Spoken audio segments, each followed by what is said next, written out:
So this was in response, first and foremost, to United Airlines saying that half of all their new pilots that they're going to hire are going to be women or people of color. Currently, they're 15%. Okay. So they want to go from 15% to 50%. A conversation then ensued about how every time affirmative action is employed, standards have to be lowered. In reference to the pilot situation, I didn't know that stuff was happening. So let's say I apply as an African American because I am African American. I just look very white, which is legit. So my point is, I can identify as black and get hired under a DEI, let's so to speak, saying that I don't get all the proper flight hours, I'm a bomb-ass pilot, all that.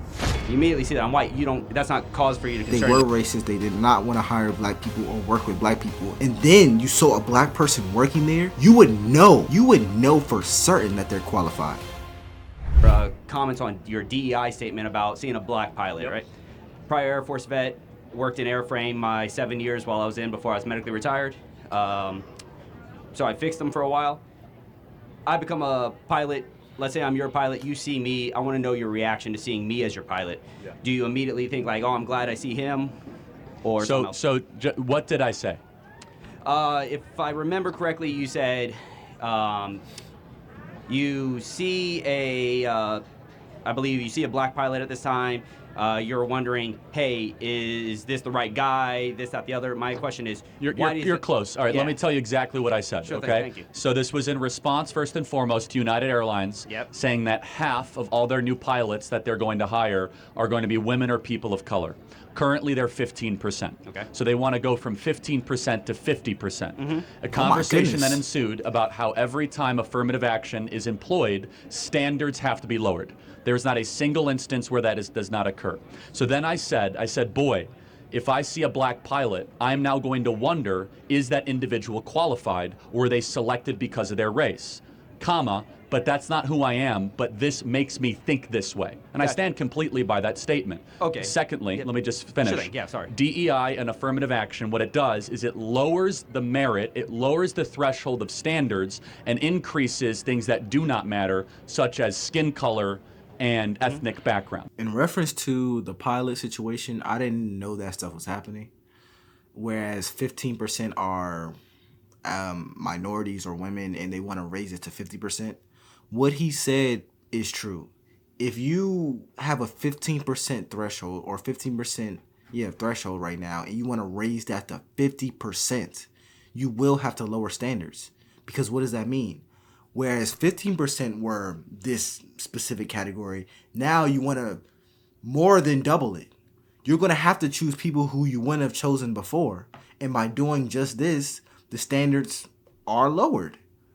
And I don't think that's necessarily a racist thing to say or even a wrong thing to say. It's just true.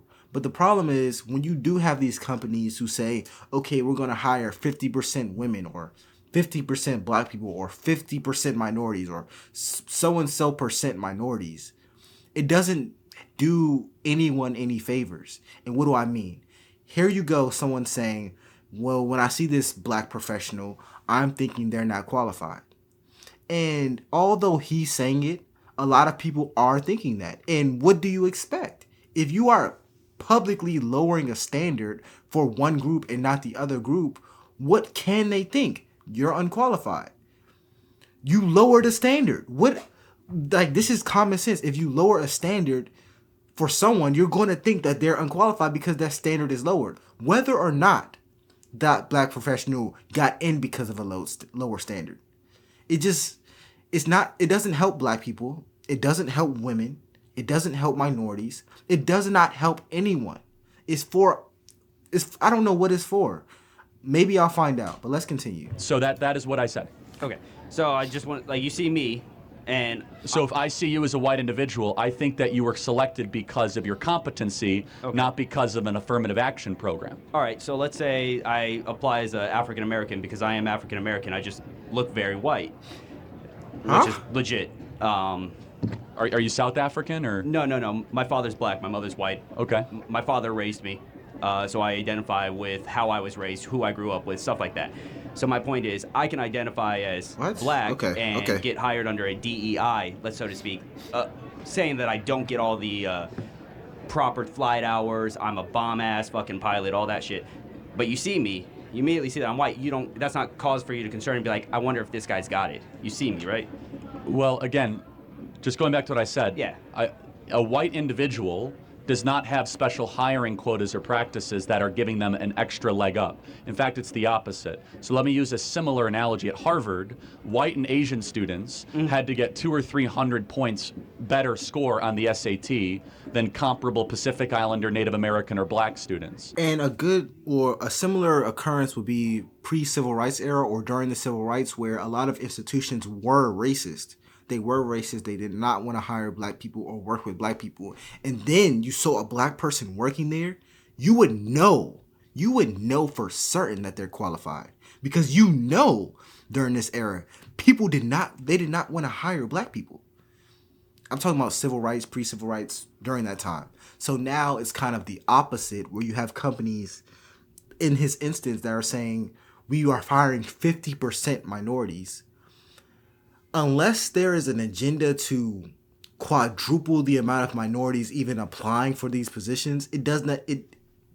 For one, I'm thinking, how could you even do that? Because if there's only 50% now, how could you possibly get it to 50? If there's only 15% now, how could you possibly get it to 50%? That would probably mean you were going to accept every single black person or minority who's applying. Anyways, I'm not going to get too deep into the numbers. So now it's kind of the opposite, where you have black people who are just, you're lowering an expectation. You're giving them a position that they wouldn't have got if they looked different. It's kind of the opposite side of the coin, where you weren't giving black people the position because they look different. Now we're just on the other end of the coin. It's a weird time we're in. And this happens across the board. This is happening in medical schools. This is happening in surgical practices. So your example aside, you immediately assume when you see a macro trend that affirmative action and DEI means we're going to elevate race above competency. And I think every single person in this audience, if you go into a surgery and all of a sudden your doctor comes and he says, hey, I was hired because of DEI. I really don't know what I'm doing. You're about to go under. We're about to operate on your kidneys. Like, whoa, whoa, whoa. You're not going to say diversity is our strength. You want the best surgeon. Now, a more important question to ask me is, Charlie, do you believe that black pilots can be qualified? Of course. Any individual can be qualified. I want a hiring quota and program that only cares about qualification, not skin color. And thirdly, I would say, why does United Airlines care so much about the color of the pilots that are flying them? Shouldn't they just want the best pilots? When you guys are flying from Vegas to Dallas or Vegas to Chicago, are you going to feel safer or more comfortable when you hit turbulence if you have a diverse pilot, or if you have a cockpit of the most qualified people that are there that have proven that they know how to land and fly planes? Yeah. Thank you. Just want to ask one more thing for that. How do you, because I saw the video, you used the Harvard perspective as well there. How do you feel about legacies in that regard? Because legacies obviously have a leg up in getting into certain institutions just based on who went there before them that is close to them. How do I feel? I think legacies are somewhat against merit, to be consistent. Yeah. So, I mean, just want to make sure. When people say legacies, here's what I would say about legacies. It's not, when you compare legacies being accepted into a college or legacies being accepted into a program or whatever, and you compare that to minorities, it's a little different, because when you have legacies, usually legacies are people whose parents are donating to the institutions a lot of money to these institutions that make the institutions want to pull their kids in. So that's kind of a gray area in this topic. But when you just have minorities and you have companies are saying we're hiring 50% minorities, that is a problem, because there are no companies saying, life-threatening companies such as life-needing companies such as pilots or med schools, I want to say med schools, hospitals saying we're hiring 50% legacies. But you have an airline saying we're hiring 50% black people. That's not really the same thing. And plus, legacies have parents who give money to institutions. They help the institution survive. What I think it is, if we were going to compare the two, some way accepting minorities or whatever are somehow helping institutions survive. Maybe they get more funding. I don't know. I'm not going too deep into it. if you're going to compare that to legacies, because legacies help companies and institutions survive. So maybe diversity is also helping them to survive. Either way is not really the best decision. Using them as like, oh yeah, well, legacies exist. No, it's two wrongs don't make a right. It doesn't make this argument any better. But I will say though that the study of legacies have been done because their parents are smart. They're usually actually pretty smart, and so the moving average is that legacies aren't nearly as unqualified as some affirmative action people. But there are plenty of unqualified legacies that get into Ivy League institutions. To be consistent. Sweet, thanks. Thank you. Appreciate it. Anytime. That was interesting. If you have any questions or concerns or comments for me, let me know. It's Ella Farr,